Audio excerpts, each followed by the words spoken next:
Rajiv Gandhi under nineteen legal T20 cricket ఛాంపియన్షిప్ను ప్రారంభించారు మంత్రి పొన్నం ప్రభాకర్.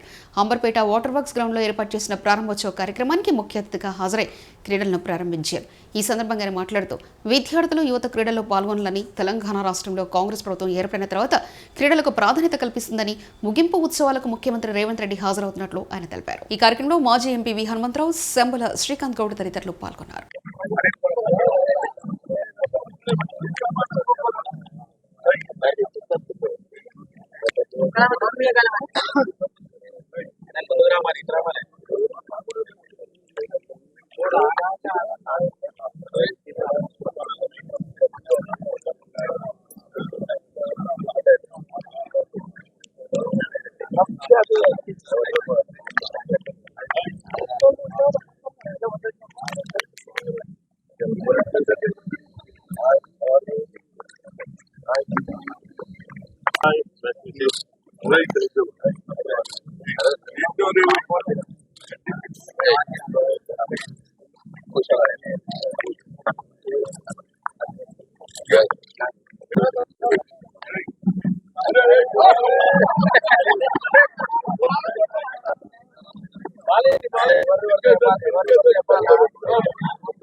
మ్యాచ్ ముగింపు ముగింపు బహుమతి ప్రదానానికి గౌరవ ముఖ్యమంత్రి గారు కూడా వస్తా ఉన్నారు కాబట్టి ఈ క్రీడా నిర్వాహకులందరూ కూడా ఈ సందర్భంగా హృదయపూర్వకంగా అభినందన.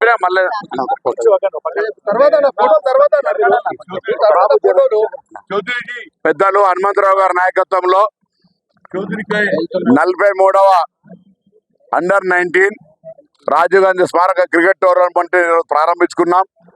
ఇందులో శ్రీలంక కావచ్చు, మలేషియా కావచ్చు, భారతదేశానికి సంబంధించిన వివిధ రాష్ట్రాల టీంలు వస్తూ ఉన్నాయి. హనుమంతన్న గారు సీనియర్ నాయకుడు.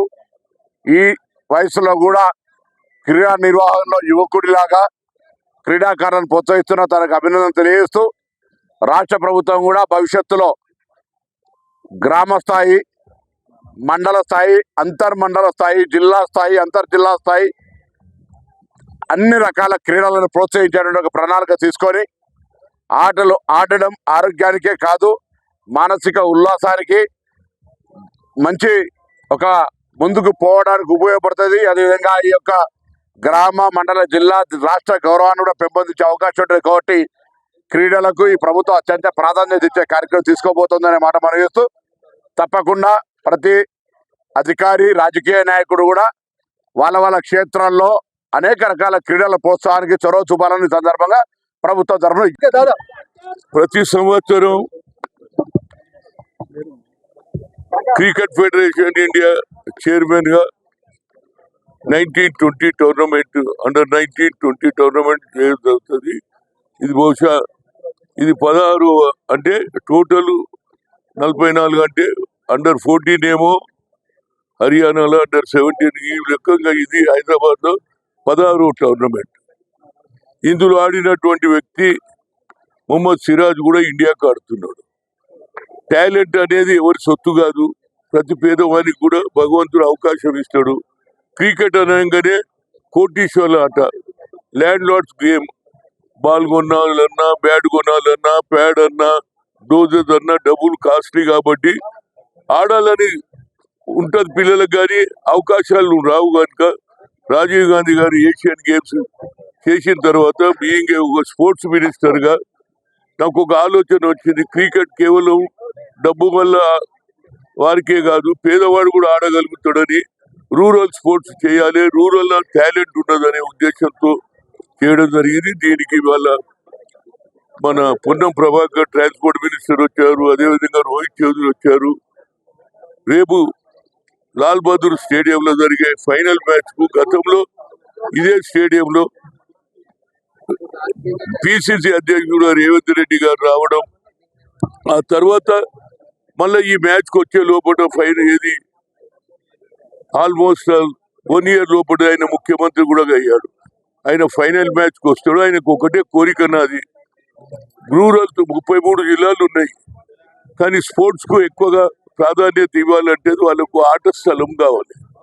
10 నుంచి 12 ఎకరాలు ప్రతి జిల్లాలో ఏది ఎస్పీ ఆఫీస్ ఉంటుంది, కలెక్టర్ ఆఫీస్ ఉంటుంది, ఆర్డీఓ ఆఫీస్ ఉంటుంది, అగ్రికల్చర్ ఆఫీస్ ఉంటుంది, అన్ని ఉంటాయి. కానీ స్పోర్ట్స్ కు స్థలం లేదు కాబట్టి 10 నుంచి 12 ఎకరాలు ఇవ్వాలని ప్రతి జిల్లాలో, ఎందుకంటే యంగర్ జనరేషన్ అట్రాక్ట్ చేయాలి. ఆయన కూడా రోజు పొద్దున జిమ్ చేస్తాడు, వ్యాయామం చేస్తాడు. కాబట్టి పిల్లల భవిష్యత్తు బాగుండాలంటే ప్రతి జిల్లాలలో 10 నుంచి 12 ఎకరాల భూమి ఇస్తే అందులో క్రికెట్ ఆడొచ్చు, ఫుట్బాల్ ఆడొచ్చు, వాలీబాల్, ఇవాళ రేపు కబడ్డీ కూడా బాగా పాపులర్ అవుతుంది రూరల్ స్పోర్ట్స్. వీటన్నిటికీ ఆయన ప్రోత్సహిస్తాడనే నా ఉద్దేశం. తప్పనిసరిగా ఆ మీటింగ్ లో ఆయన రిక్వెస్ట్ చేస్తాను. అదేవిధంగా పొన్నం ప్రభాకర్ కూడా స్పోర్ట్స్ కు తప్పక ప్రాధాన్యత ఇస్తాడు. మంత్రులందరూ కూడా సహకారం చేసి పెద్ద ఎత్తున ప్రతి జిల్లాలలో కూడా స్పోర్ట్స్ కాంప్లెక్స్ కావాలనేది నా ముఖ్య ఉద్దేశం. ఏదైనా రాజీవ్ గాంధీ ఆలోచనను ఇంప్లిమెంట్ చేసే కార్యక్రమంలో నేను బతుకున్నంత కాలం తప్పనిసరిగా ఆయన 19-20-20, 17-20-20, అదే 14-20-20 చేయడానికి కృత నిశ్చయంతో తప్పనిసరిగా నా అభిమానులు, నా ప్రియోజకులు అందరి సహకారంతో చేస్తున్నా. నేను ఉన్నంత నా తర్వాత కూడా క్రికెట్ ఫెడరేషన్ కొనసాగాలనేది నా ఉద్దేశం.